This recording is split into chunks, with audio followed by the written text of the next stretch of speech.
सासंग जी प्यार से कहिए धनरंकार जी। सासंग जी सत्संग के ऊपर ये टॉपिक है, प्रेमा भक्ति के ऊपर है, पानी में मधानी। कुछ ऐसे टॉपिक है जो आज दासी आप सभी के समक्ष रखने वाली है। तो सासंग जी सत्संग केवल अनेक लोगों का भीड़ के रूप में इकट्ठा होना ही सत्संग नहीं है। मन में एक निरंकार परमात्मा को बसाकर सत्संग को सत्संग के भाव से किया जाना चाहिए। सत्संग में जीवन की कोई कठिनाई कम होगी या धन दौलत हासिल होगा या भाव भी मन में नहीं आना चाहिए।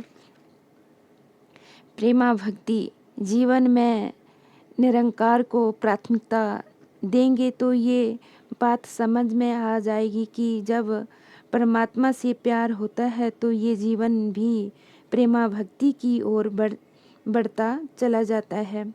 फिर परमात्मा की बनाई रचना से भी उतना ही प्यार होता जाता है। मधानी में पानी में मधानी, दही में ही मधानी मारने से मलाई और मक्खन निकलेगा, जबकि पानी में ये बिल्कुल भी संभव नहीं है। सच्ची भक्ति भी ईश्वर से जुड़कर ही की जा सकती है और तब ही हमारा मन भी प्रेम और सत्कार से सराबोर होगा। परमात्मा के बिना ज्ञान बिना भक्ति अधूरी है। और सासंग जी फिर हमारी दृष्टि कैसी बन जाती है? तो सासंग जी दृष्टि, हम अपनी दृष्टि को विशाल करें तो समझ आता है कि सिर्फ नदी का समीप सा हो ठहरा हुआ पानी ही पूरी नदी नहीं होती है। नदियों ने आगे जाकर विशाल समुद्र में मिलना होता है। सीमित से दायरे से उठकर पानी को एक असीम सागर का रूप बन जाना होता है। और इसके बाद फिर हमारा जीवन कैसा होता है? जीवन और मृत्यु जीवन के दो छोर हैं। इनके बीच जी गई जिंदगी में खाना पीना और सोना आदि ही जिंदगी का आधार नहीं है। केवल यही हमारा अस्तित्व नहीं है। ये शरीर तो कुछ साल जीकर समाप्त हो जाएगा, लेकिन जो जीते जी परमात्मा को जान लेते हैं वो फिर शरीर खत्म होने पर भी अपने असीम रूप निरंकार से ही जुड़ जाते हैं।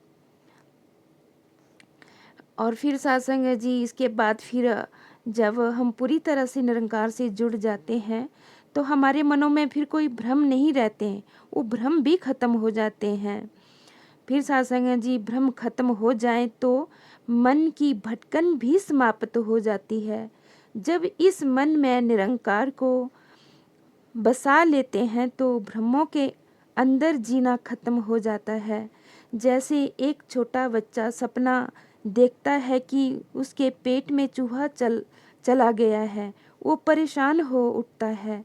जब शौचालय के समय माँ ने उसे एक नकली चूहा दिखाकर कहा कि तुम्हारे पेट का चूहा निकल गया है, तो उसका भ्रम समाप्त हो गया।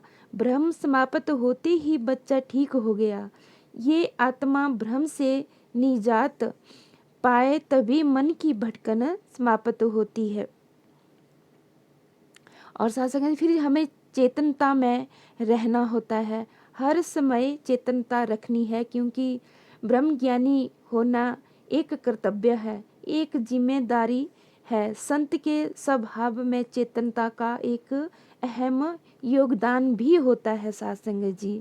और इसके बाद फिर हमारी जो गलत फहमियाँ होती है, भ्रमों को दूर करके जीना है।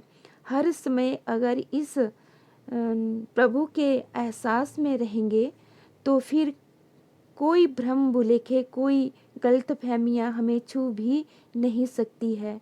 फिर दृष्टि विशाल हो जाती है और ये समझ में आ जाता है कि हर एक का अलग रहना सहना, उनकी हर अलग चीज़ मुबारक है।